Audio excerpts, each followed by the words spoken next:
अखण्डमण्डलाकारं व्याप्तं येन चराचरं तत्पदं दर्शितं येन तस्मै श्री गुरुवे नमः। गुरु के सुमरन मात्र से नासत विघ्न अनंत, ताते सर्व आरंभ में ध्यावत है सब संत। प्रेम से बोलिए सद्गुरुदेव महाराज सच्चिदानंद भगवान की जय। आज परम पिता परमात्मा की असीम कृपा से हम सबको एक शुभ समय मिला सत्संग सुनने का। आप सभी भाग्यशाली हैं। ग्रंथों में बताया है कि सत्संग भाग्यशाली जीवों को ही मिलता है। रामायण में भी बताया है कि बड़े भाग पाइए सत्संगा, बिनहि प्रयास होत भव भंगा। कि बिना ही मेहनत के, बिना ही प्रयास के हमारे सारे संशय दूर हो जाते हैं, सारे भ्रम निकल जाते हैं जब हमें सत्संग सुनने मिलता है। देखिए, समझेंगे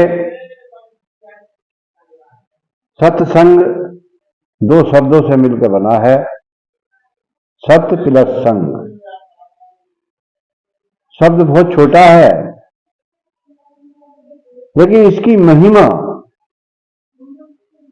गाते गाते थक गए लोग, लेकिन महिमा का वर्णन नहीं हो सकता। ये अथाह है। तो देखिए, दो शब्द हैं, सत्य प्लस संग। संग कहेंगे साथ। किसका साथ? सत्य का साथ। तो सत्य क्या है, ये समझना है। देखिए, बताया है सत्य इन आंखों से दिखाई नहीं देता। सत्य का परिवर्तन नहीं होता। तीसरा, सत्य का कभी नाश नहीं होता। हर चीज के दो पहलू हैं। जैसे सत्य है तो असत्य है, दिन है तो रात है, पाप है पुण्य है। तो ऐसे ही अब देखेंगे असत्य क्या है। असत्य इन आंखों से दिखाई देता है। असत्य का परिवर्तन होता है और असत्य का एक दिन नाश हो जाता है। अब गौर करेंगे, देखेंगे, इन आंखों से सारी सृष्टि दिखाई दे रही है और हम इसे सत्य माने बैठे हैं, लेकिन ये सब असत्य है। इसका परिवर्तन हो रहा है और एक दिन इसका नाश हो जाता है। हम पेड़ पौधों को देखते हैं, पेड़ पौधे भी इन आंखों से दिखाई देते हैं। उनका परिवर्तन होता, रूपांतर होता। एक दिन छोटे से बड़ा होते होते पेड़ बहुत बड़ा हो जाता है और एक दिन उसका नाश हो जाता है। इसका मतलब पेड़ पौधे भी सत्य नहीं है। अब एक दूसरे के हम शरीर देख रहे हैं, ये भी इन आंखों से दिखाई दे रहे हैं। इसका भी परिवर्तन हो रहा है। एक बच्चा है, जवान होता है, बूढ़ा होता है, खत्म हो जाता है, नाश हो जाता है। तो ये शरीर भी सत्य नहीं है। सत्य तो वो है जो आंखों से नहीं दिखाई देता, और वो सत्य सबके अंदर में मौजूद है। उसका कभी परिवर्तन नहीं होता, उसका कभी नाश भी नहीं होता। उस सत्य को जानकर उसका संग करना सत्संग कहलाता है। देखिए, हमने जीवन भर असत्य को देखा, असत्य को जाना और असत्य का ही संग करा, तो हम इस असत्य संसार में ही पड़े रहेंगे, यही चक्कर काटते रहेंगे, यहां से हम निकल नहीं सकते। निकलने का एक ही रास्ता है, जिस दिन उस सत्य को जानकर उस सत्य का संग करना शुरू करते हैं, और वो सिर्फ एक ही योनि है, मानव योनि, मनुष्य योनि। इसी में वो उपाय हो सकता है, बाकी जितना भी योनियां हैं वो भोग योनियां हैं। 84 लाख योनियां बताई हैं, बताया है कि 184 भ्रम के तब मानुष तन पायो, और अब की पासा ना पड़ी तो फिर 84 लाख योनियों में भ्रमण करने के बाद ये मनुष्य तन मिला है। अब का पासा यानी अब का दाव चूक गए, भगवान भजन नहीं किया, तो फिर 84 तैयार खड़ी हैं, मानव जीवन नहीं मिलेगा। इसके लिए तो आपको उस सत्य को जानना पड़ेगा, उस सत्य का संग करना पड़ेगा, उसका भजन करना पड़ेगा, तभी बेड़ा संभव है पार होना, वरना असंभव है। जिसे भजन के माध्यम से कहते हैं, सुमरन बिन गोता खाएगा, सुमरन बिन गोता खाएगा, पर खाएगा जी खाएगा, सुमरन बिन गोता खाएगा। क्या लेकर तू आया जगत में, क्या लेकर तू आया जगत में, क्या लेकर तू जाएगा, क्या लेकर तू जाएगा, सुमरन बिन गोता खाएगा, सुमरन बिन गोता खाएगा। कह रहे कि यदि परमात्मा का सुमरन नहीं किया तो 84 लाख योनियों में गोता खाएगा, बार बार जन्म लेगा, बार बार मरण होगा, और ना कुछ लेकर आए थे ना ऐसे कुछ लेकर जाएंगे। कैसे बताया है, कैसे आए थे? मुट्ठी बांधे आया जगत में, मुट्ठी बांधे आया जगत में, और हाथ पसारे जाएगा, हाथ पसारे जाएगा, सुमरन बिन गोता खाएगा, सुमरन बिन गोता खाएगा। मुट्ठी बांध गए थे, जब बच्चा जन्म लेता है तो उसकी मुट्ठी बंधी होती है, जो उसने कर्म किए हैं उससे उसका जो भाग बना है वो मुट्ठी बांध कर लाया, या संसार में वो भोग दिया, और जब जा रहा है तो कह रहा है कुछ नहीं बचा, चला जाता है। और आगे कह रहे हैं कि बिन सतनाम के नरक पड़ेगा, बिन सतनाम के नरक पड़ेगा, फिर 84 जाएगा, फिर 84 जाएगा, सुमरन बिन गोता खाएगा, सुमरन बिन गोता खाएगा।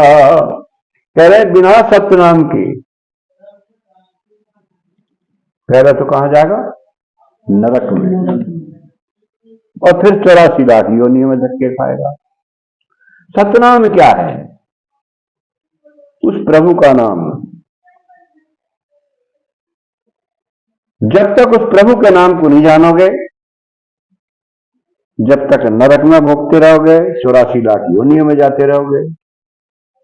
और वो सच्चा नाम परमात्मा का नाम, ना ही किसी देवी देवताओं के नाम से पार होगे, ना ही व्रत रखने से, ना उपवास रखने से, ना ही गंगा नहाने से, ना ही परिक्रमा करने से, ना यज्ञ से, ना हवन से, ना भागवत से, ना रामायण से, किसी से नहीं पार। जब तक उस सत्य नाम को नहीं जानोगे, सच्चे नाम को नहीं जानोगे, जब तक गोते खाते रहो। आगे क्या कह रहे हैं? और कहत कबीर सुनो भाई साधु, कहत कबीर सुनो भाई साधु, फिर पीछे पछताएगा, फिर पीछे पछताएगा, सुमरन बिन गोता खाएगा, सुमरन बिन गोता खाएगा। कह रहे कबीर साहब कि फिर बाद में ना पछताना पड़े। देखिए आज 84 लाख योनियों में है, कुत्ता बिल्ली सब घूम रहे हैं, लेकिन ये कहने लगे कि हम भी भजन कर लेते तो बढ़िया रहते, लेकिन वो मौका अब हाथ नहीं आना। अब नहीं सुनी जाएगी किसी की प्रार्थना। जब मनुष्य जीवन था तभी आप प्रार्थना करेंगे तो सुनी जाएगी। कह रहे ना कि सुख में सुमरन ना किया और दुख में किया याद। सुख कौन से? मनुष्य जीवन। मनुष्य जीवन से सुखी जीवन 84 लाख योनियों में कोई सा नहीं। और इस सुख के जीवन में भी यदि परमात्मा की भक्ति नहीं करी, कह रहे हैं सुख में सुमरन ना किया और दुख में किया याद। दुखों के दिन कौन से? कुत्ता बिल्ली, हाथी लोमड़ी। उन दुखों के दिनों में यदि याद करोगे तो कह रहे हैं कि सुख में सुमरन ना किया और दुख में किया याद, कहे कविता दास की कौन सुने फरियाद। फिर कोई फरियाद सुनने वाला, फरियाद सुनने का मौका कहां है? मनुष्य जीवन। इसलिए समय रहते हुए जगना है। जीवन थोड़ा है, क्षण भंगुर है, इसी में हमें जानना है। देखिए भक्ति 99% लोग इस संसार में भक्ति कर रहे हैं, लेकिन देखा देखी, भेड़ाचार, हर काम पे विचार करके करते हैं, लेकिन भक्ति में विचार नहीं करते। जैसा दूसरा कर रहा वैसे ही मैंने शुरू कर दिया। कहा है कि बिना विचारे जो करे सो पीछे पछता है।